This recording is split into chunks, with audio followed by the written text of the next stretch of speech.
Hey, what's up everybody? Welcome back to another PGR reaction. Today we have Out of My Hands, the background music for the Left Unsaid event. And of course, as you all know, in the same vein with the same character of Bambinata as the last song that I reacted to, and I am excited to hear more of what this part of the story has in store musically, because I loved that other song, Shattered Doll, so much, and I want to hear more of that sound and how it's approached, maybe by a different person. I don't know who the composer is here. I'll probably look it up afterwards. But either way, this one was requested in the comments of the last video by No Name Fires, and a lot of people agreed I should listen to it. So while I kind of hope that this has a similar vibe to Shattered Dolls, I'm also not like expecting it to, but I won't know if we don't start. So without further ado, let's go. Ooh. Ooh. Already not at all the genre or energy I was expecting.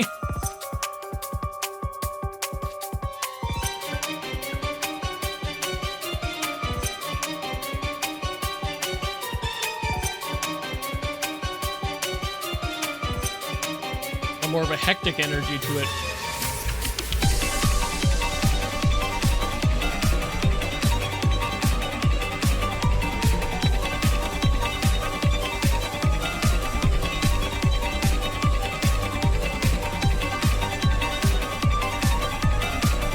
Yeah, the violin really is going in, isn't it?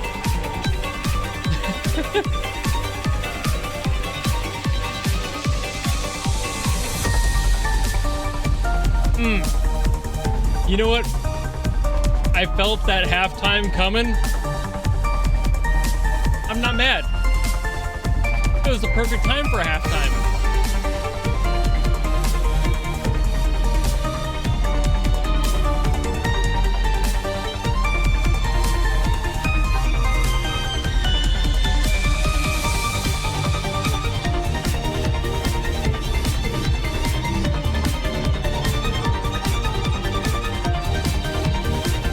That violin just is non-stop, isn't it?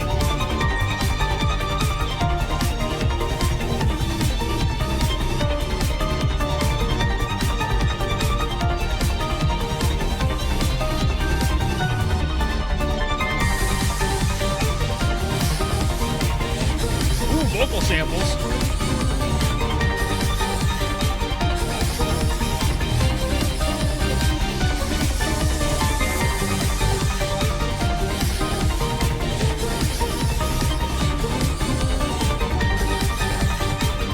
Why is this such a bop, though?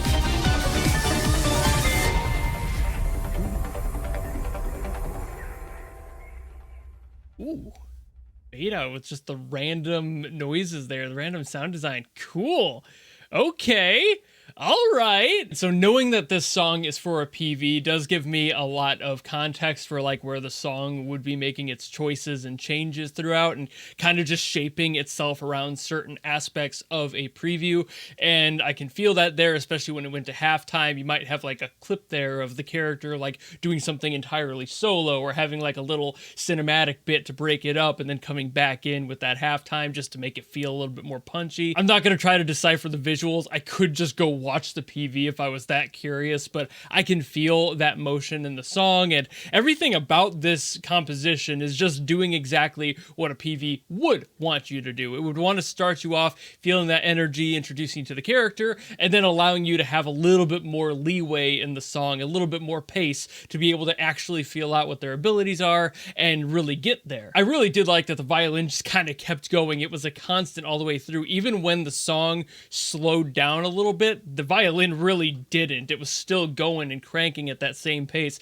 kind of tying everything together. This song felt like Lindsey Sterling. Like, to be real, that's the exact vibe I got out of it. It sounded a lot like Shatter Me and like that era of her music. I'm dating myself there, but you know, I've been listening to her for a while, and this did kind of have a similar energy. You can mostly blame the violin for that, but also just the overall electronic music, the backing in there was the same kind of vibe that was going on at that point in her career, and I love that sound. I think it's really neat to blend those worlds and kind of find a fusion of classical and more modern takes. So I've always enjoyed that, and this song does exactly that just as well, including being a little bit more hectic and trying to back up that character of Benedetta a little bit. I did obviously read a lot of comments about her and her character and her story, so now I'm more aware of how she is, and this fits totally. Her story definitely aligns with this sort of energy. You get that hectic kind of pressure on there, just like the last one that kind of explored that a little bit more, but this just sticks to that high energy and keeps that tension going.